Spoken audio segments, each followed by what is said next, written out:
Yang pertama, lu harus punya budget. Artinya apa? Lu harus catat dengan jelas. Ini memang tidak gua lakukan di level gua sekarang, tapi zaman gua masih survival, ketika gua awal-awal dapat duit, gua tuh bikin budget dan gua ikuti budget gua.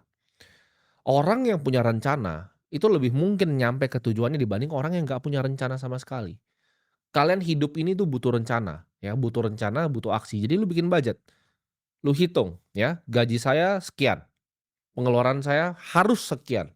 Saya mau coba sisihkan at least 10% dulu. Jadi ketika lu punya budget ini, lu ikutin budget lu bulan depan.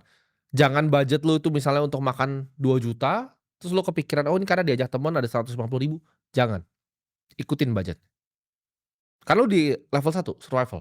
Step 2 ya, lu harus perang secara total sama semua hutang-hutang lu. Ini banyak yang keliru ketika dia masih survival, dia mau coba untuk berinvestasi. Padahal dia masih punya tumpahan hutang nih, ya. Jadi kalau lu punya hutang, contohnya ada hutang 5 juta nih sama orang A, ada hutang 15 juta nih kartu kredit, ada hutang 50 juta, ya misalnya untuk yang lain lagi. Walaupun bunganya paling besar misalnya kartu kredit, lu bukan lunasin yang kartu kredit dulu.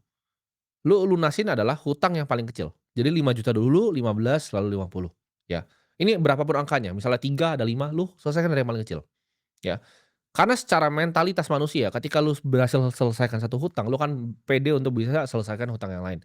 Jadi step 1 lu harus punya budget, step 2 lu harus perangin hutang-hutang lu.